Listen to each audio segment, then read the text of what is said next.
we must urgently begin to rebuild the bonds of trust and respect among Americans.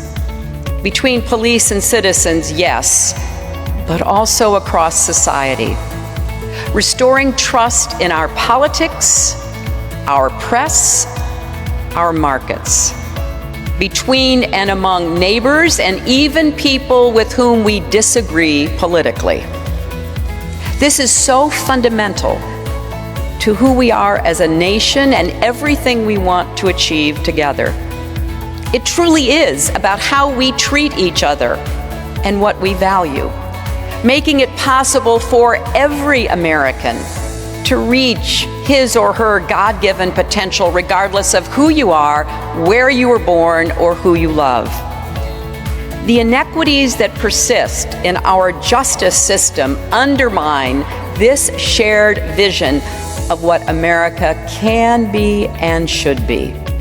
We also have to be honest about the gaps that exist across our country, the inequality that stalks our streets. Because you cannot talk about smart policing and reforming the criminal justice system if you also don't talk about what's needed to provide economic opportunity, better educational chances for young people, more support to families so they can do the best jobs they are capable of doing to help support their own children. So I'm well aware that progress will not be easy, despite the emerging bipartisan consensus for certain reforms, and that we will have to overcome deep divisions and try to begin to replenish our depleted reservoirs of trust. But I am convinced, as the congenital optimist I must be to live my life, that we can rise to this challenge. We can heal our wounds. We can restore balance to our justice system and respect in our communities. And we can make sure that we take actions that are going to make a difference in the lives of those who, for too long, have been marginalized and forgotten. Let's protect the rights of all our people. Let's take on the broader inequities in our society.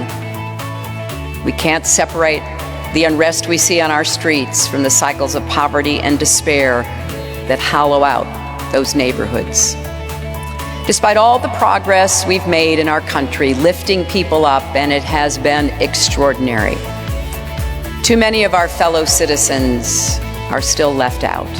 25 years ago, in his inaugural address as mayor, David Dinkins warned of leaving too many lost amidst the wealth and grandeur that surrounds us. Today, his words and the emotion behind them ring truer than ever.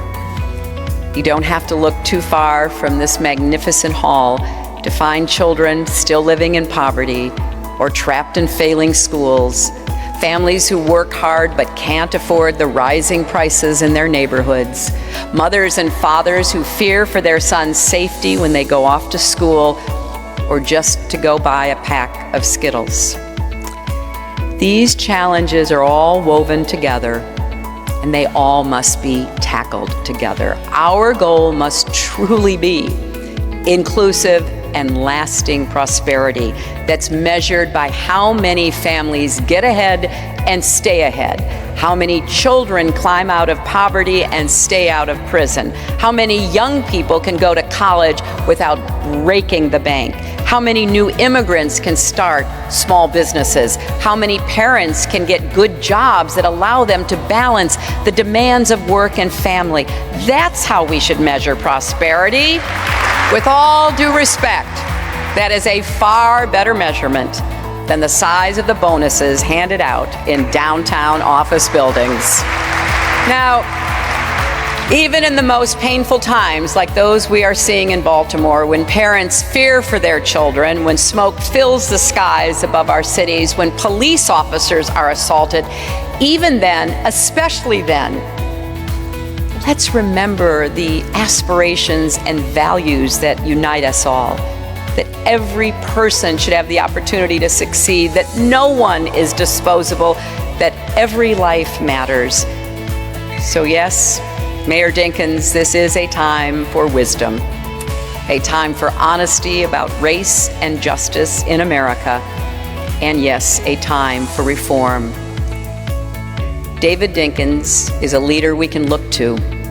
We know what he stood for.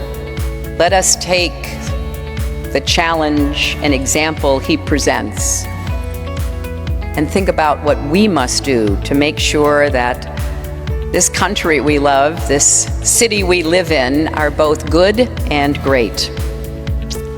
And please join me in saying a prayer for the family of Freddie Gray and all the men whose names we know and those we don't, who have lost their lives unnecessarily and tragically. And in particular today, include in that prayer the people of Baltimore and our beloved country. Thank you all very much.